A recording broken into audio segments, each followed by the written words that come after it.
20वां प्रतिवेदन हिंदी और अंग्रेजी संस्करण सभा पटल पर रखता हूं। Okay. Matters to be raised with the permission of us. Sushil Kumar Modi. सभापति महोदय, 2 minutes only, please let everybody stick to that. Virtual digital asset और क्रिप्टो पर सरकार ने हाईएस्ट स्लैब ऑफ टैक्स 30% लगाया है, and that is without any exemption, and that is to dissuade people from investing in crypto because it is highly speculative and volatile, and the tax treatment is similar to betting, but there is no clarity regarding levying of GST. So government is levying 18% GST only on service provided by the crypto exchange and is treating as a financial services. Sir, but cryptos are similar to lottery, casinos, betting, gambling, horse racing, which have 28% of GST, and that is also on the entire value, on the entire transaction. Even on the gold, there is a GST on the entire transaction value, and even on the shares, there is a transaction tax on the entire value. Sir, I urge the Government of India to take initiative in the GST Council to levy a 28% GST on entire value like lottery, betting, gambling or casinos. Sir, it is not an instrument of skill. Right. It is an instrument of chance. और अगर आवश्यकता हो तो act में संशोधन किया जाए और नए प्रावधान की व्यवस्था की जाए, और गॉम का भी अगर आवश्यकता हो तो गठन किया जाए. And sir, this sir 15 seconds only. 2 minutes हो गया. 15 seconds. Sir, this crypto has no ownership. 1 minute. Nobody 1 knows. minute. Sir, nobody knows who is the owner of crypto. There is no intrinsic value, no underlying value. Right. No, it is neither security nor commodity. So it is neither an asset, even if it is an asset. So it should be treated like a gold when the... Right. B. Lingaya Yadav. आपने 15 second बोला, 15 second हो गया. Sushil ji. Sir నమస్కారం sir, మాట్లాడే అవకాశం కల్పించినందుకు ధన్యవాదాలు sir. ఈ తెలంగాణలో ముఖ్యంగా ఏపీ తెలంగాణ రీఆర్గనైజేషన్ యాక్ట్ 2014 ఇప్పటి వరకు రాష్ట్ర విభజన తర్వాత 8 సంవత్సరాలైంది సార్. కేంద్ర ప్రభుత్వం ఏ హామీలు కూడా నెరవేర్చలేదు sir. Referring the water dispute of Krishna river and Godavari river tribunal under section 3 of interstate river water dispute act 1956 sir. అలాగే integrate steel plant Bayyaram sir, అది కూడా ఏమి ఇయ్యలేదు. Land allotment for Telangana Bhavan Delhi sir జనపదలో, అది కూడా ఏర్పాటు చేయలేదు. ట్రైబల్ యూనివర్సిటీ కూడా ఏర్పాటు చేయలేదు, ఇది కూడా 13th రీఆర్గనైజేషన్ యాక్ట్లోనే ఉంది సార్. ఈ assistance backward districts under AP reorganisation ప్రకారం 900 కోట్ల రూపాయల నిధులు రావాలి సార్, అవి కూడా ఇవ్వలేదు. కేంద్రీయ విద్యాలయాలు కానీ, నవోదయ విద్యాలయాలు కానీ, ఐఐఎం, ఐఐటి, ఐఐఎస్ఈఆర్, ఈ ఎడ్యుకేషన్ ఇన్స్టిట్యూట్లు ఏమి కూడా అలాట్ చేయలేదు సార్. కాళేశ్వరం లాంటి భారీ ప్రాజెక్టు కూడా ఇంతవరకు జాతీయ హోదా కలిపేయలేదు సార్. ఈ సంవత్సరం బడ్జెట్లో కూడా దురదృష్టం ఏంటంటే కేంద్ర ప్రభుత్వం మరి తెలంగాణ ప్రాంతానికి ఏ డిపార్ట్మెంట్లో కూడా నిధులు ఇవ్వకపోవటం మోడీ సర్కార్ దురదృష్టం సార్. ఇంకా రాబోయే రోజుల్లోనైనా ఆరోపణలు లేవు, తెలంగాణ రీఆర్గనైజేషన్ యాక్ట్ను అమలు చేయాలని చెప్పి తమ ద్వారా ప్రభుత్వాన్ని కోరుతున్నాం. మంచిది. ఏదో మాట్లాడిన తర్వాత ఒక మాట ఏదన్నా ఇటు అనకపోతే అందరూ. Shri Vijayasai Reddy. Thank you, Chairman, sir. Sir, it's a different issue. Sir, it's ironic that amid rising unemployment in the country, the government sector is overflowing with the vacancies, sir. As per the government data available, there are about 8 lakh vacancies in the central government, and including 1 lakh in armed forces and 2 lakh in railways, sir. Sir, there have been serious delays which are occurring in filling up the vacancies, which is totally not justifying, and government is not notifying the vacancies and conducting the examinations and declaring the result and completing the formalities insofar as filling up the vacancies are concerned, sir. Sir, delays in the past Some of the delays have occurred caused by on account of paper exam leaks and litigations in the courts and all, sir. Collectively, all these delays put together, pushing the annual cycle of recruitment to be filled in 2 to 3 years' time, sir. That is really causing a loss to the Right, future of the students. there are two more people, same subject, combined. Yes, sir. Sir, I urge upon, because when the students study in the college, they'll have very fond hopes, and then with a bright future, and they would like to work in the central government and then contribute to the growth Right. and development of the country. And it causes huge disappointment when these delays occur on the part of the government, sir. So I urge upon the government to show some sensitivity towards this issue and take concrete steps in Right. this Dr. regard. V. Sivadasan. Okay, thank you. Respected sir. Sir, in our constitution clearly says childhood and youth are protected against the exploitation. Sir, here with the data that provided by the ministers, concerned ministers on vacancies of jobs. So here the data clearly mentioned in our armed forces 1,22,555 posts are vacant. In railways, sir, 2,65,547 and 547 posts are vacant.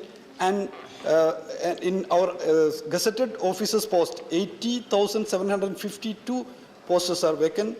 And like this, huge number of posts are vacant, Good. sir.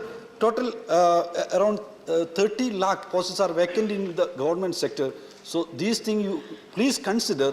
And also I am telling, in the public sector companies, Right. only 3.75% is the public sector employment.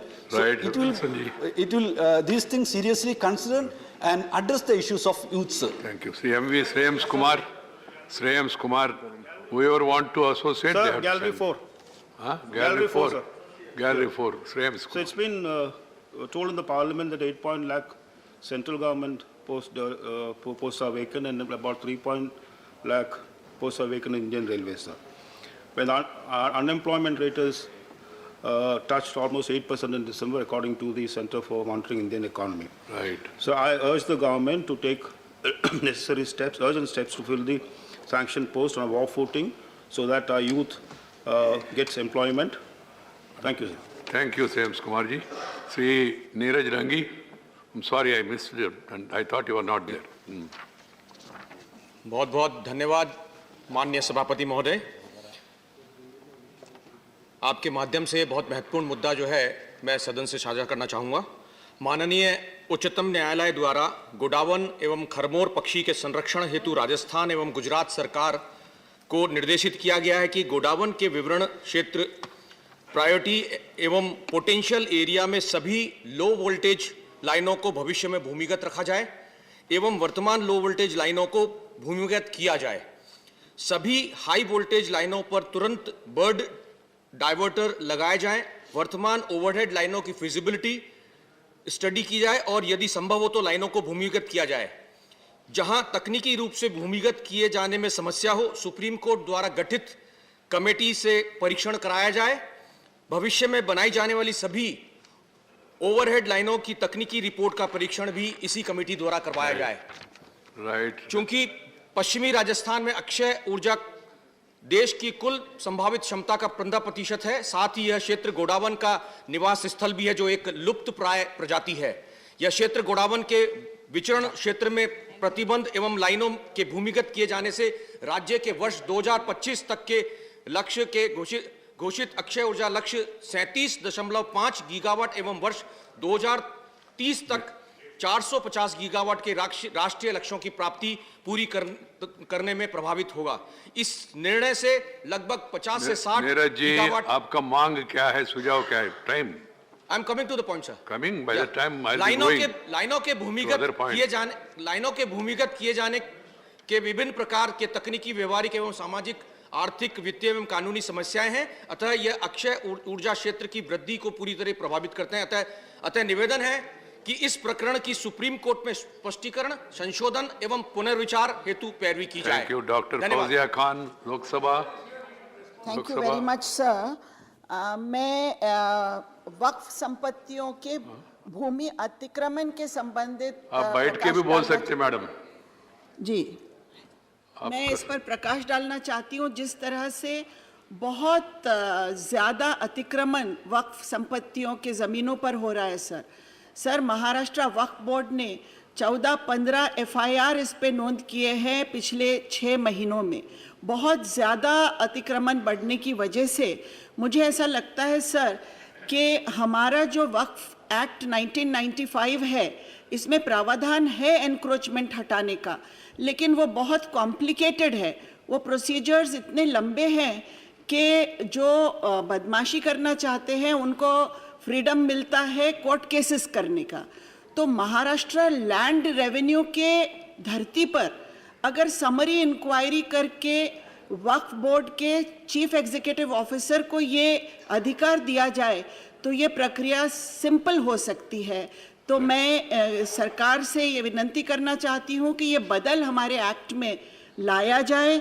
इसके अलावा इसको penalise भी किया जाए क्योंकि उन पर एक धाक भी पड़नी चाहिए। और सर मैं चाहती हूँ कि वक्फ अतिक्रमणों के ऊपर एक SIT बिठाई जाए कि लोग इसको किस तरह से ये ज़मीनों को हड़प कर रहे हैं और सरकार ने इसके डिजिटाइजेशन के लिए इनके सारे डॉक्यूमेंट्स के लिए पैसा देना चाहिए। ये मेरी विनती है सर। धन्यवाद। धन्यवाद भाजी। Shri Tiruchi Shiva. Thank you, Chairman, sir. Sir, it's a very important issue which solicits the attention of the Union government for immediate response, sir. So, according to the United Nations Migration Highlights 2020, India is the largest transnational community in the world. Sir, it is realized that 18 million people from India are found to be living in other countries than their country of birth. And between 2000 and 2020, India saw the largest migrant population, which was 10 million among all other countries. Sir, another shocking news came from a reply to the question in December in the year Lok Sabha by the Minister of Home Affairs, which informed that 881,254 Indians gave up their citizenship between 2015 and 30th September 2021. Sir, these are not people who include the unskilled labor and all. They are very well skilled personnel like researchers, scientists, doctors, IT professionals and engineers. So it is very, very imperative need, sir, that and the reasons why they are migrating when it was the fleeing of the business people to other countries because of tax harassment is different. But these skilled personnel who have been educated here, why should they go right there? Sir, very, very important. The reasons found are they are in quest of monetary benefits and access to advanced technology and better standards of research. So, sir, so it becomes very imperative that the government should identify these major sectors, including medicine, engineering, and science, from where maximum number of trained professionals migrate.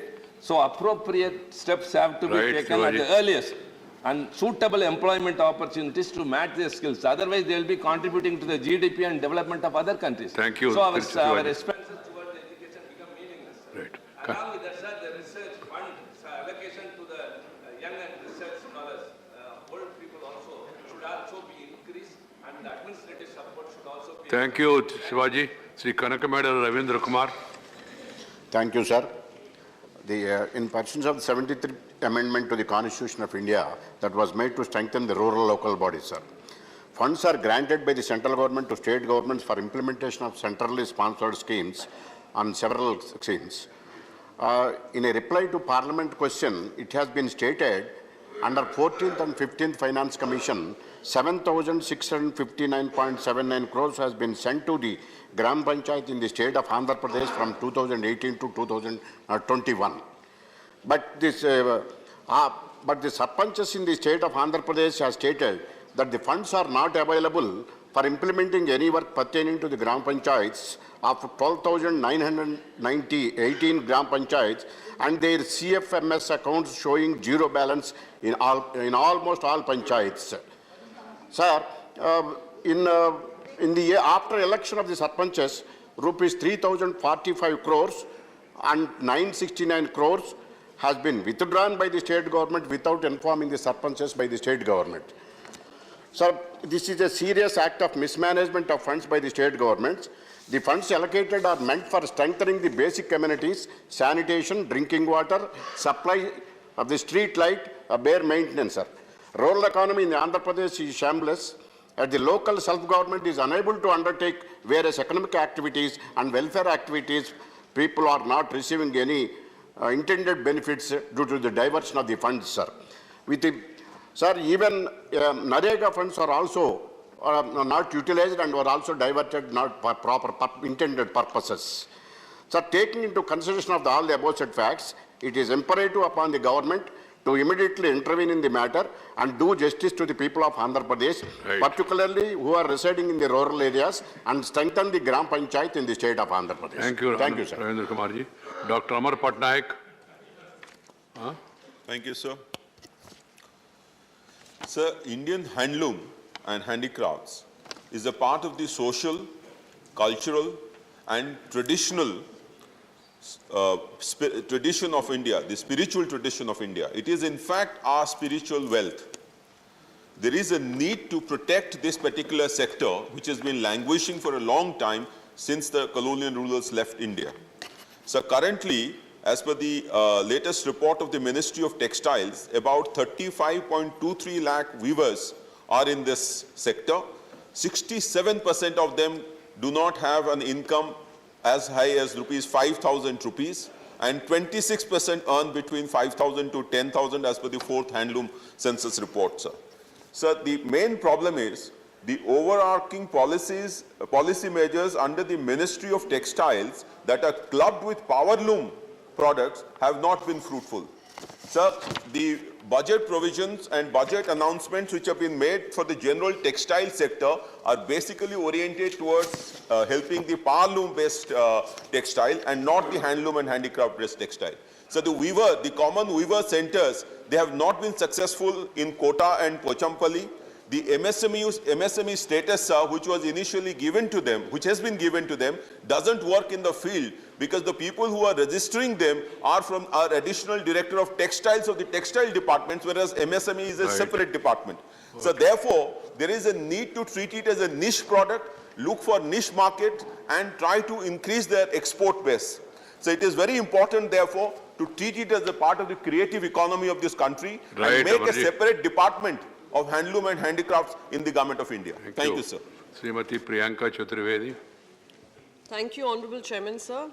Sir, it has been brought to my notice through social media platforms how certain companies have been offering this support and posting content on Kashmir Solidarity Day observed by Pakistan. The content they have posted on their platforms calls for freedom for Kashmir. These companies are doing business both in India and Pakistan, yet have posted content in solidarity with Pakistan over Kashmir. Such posts that are challenging the sovereignty of our country should not be acceptable. It is surprising that it has been ignored till now, and also keeping in mind that these companies have been flourishing in India for past many years, yet choosing to take stances that are contentious is unacceptable. Companies must respect the rules and laws of the nation they operate in and should refrain from engaging in political and contentious causes. Therefore, through this House, sir, I urge the government to ensure that the companies apologize unequivocally for these seditious posts and ensure that the companies operating in India do not engage in challenging the sovereignty of our nation. Thank you, sir. Concerned, I don't know, with the concerned Home Ministry. Sir, please. This issue has been taken up both with the government and with the company concerned. They've already issued a clarification. Yesterday, we have also asked them to be more forceful in their unequivocal apology on this issue. Right. Ms. Dora Sen. Thank you, Chairman, sir, for giving me this opportunity to take this subject, distortion in BSF tweet. I want to refer the tweet of BSF from the official Twitter handle of BSF on 26 January 2022.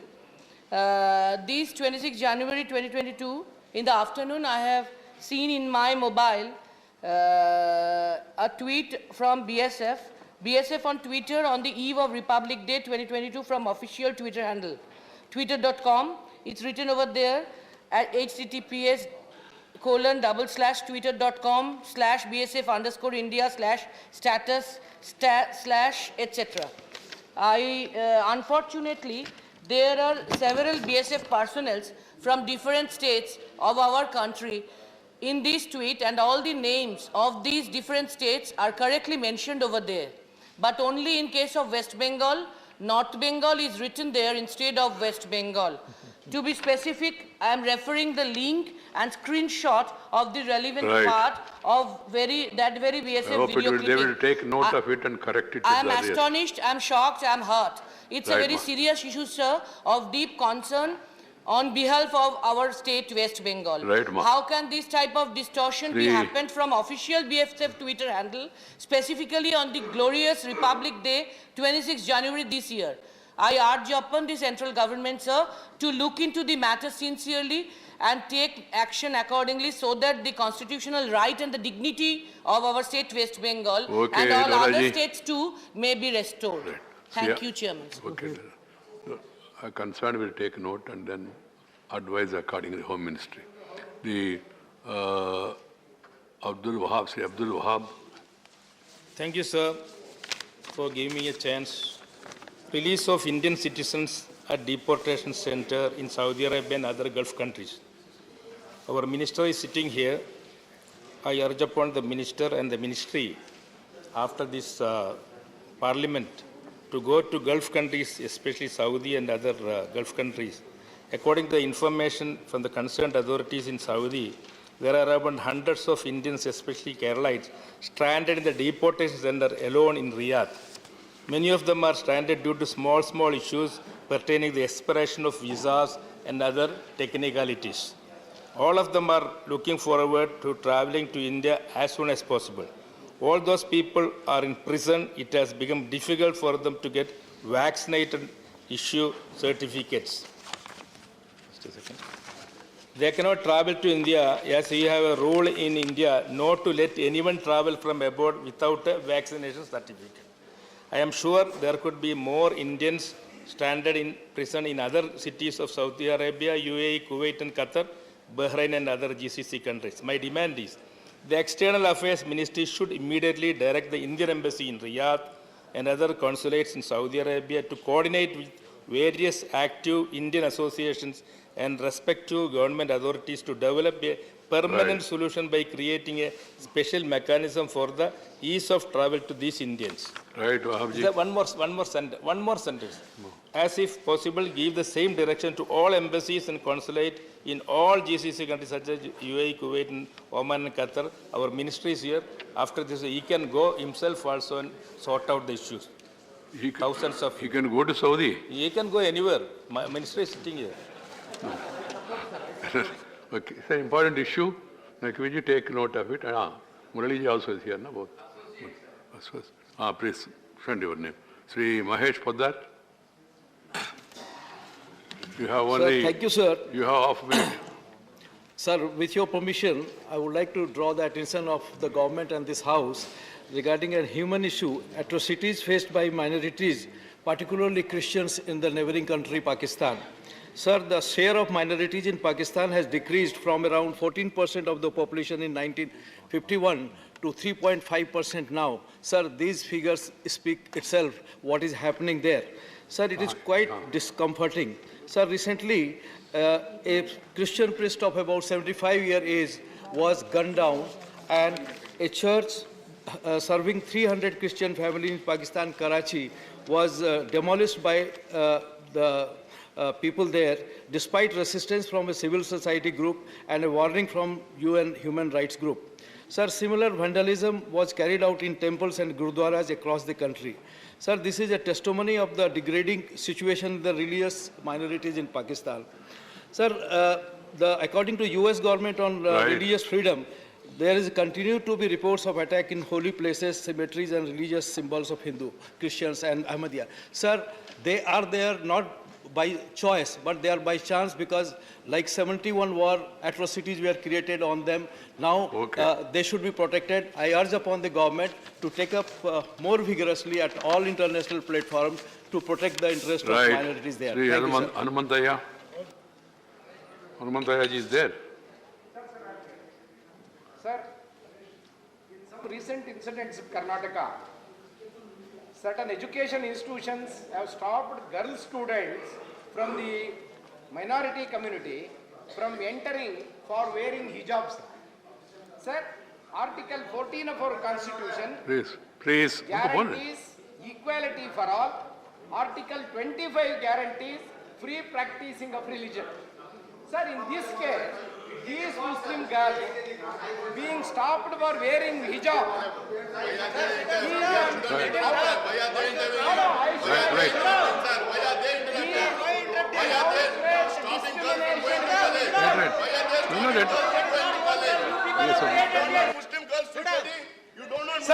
Now the time is over. Time is... Sir, let me complete. Time is over. What can I do? And both are ministers. Let them say. Please. Please. It's over now. No, we have to... Let us not make allegations. You have raised the issue. Let us try to understand and let them settle the issue in whatever manner it is. There is something called uniform also. That's another problem. Right. Okay. Please. Please. Nazir, भाई, आप जो बोल रहे हैं वो record में नहीं जा रहे. Please, Mr. Nazir Hussain, I will have to name you. Okay. ये रिकॉर्ड में जाएगा नहीं. Record में. What is this? The name of Mr. Nazir Hussain has to be there in the bulletin, and then he defied the chair. Okay. Next question hour.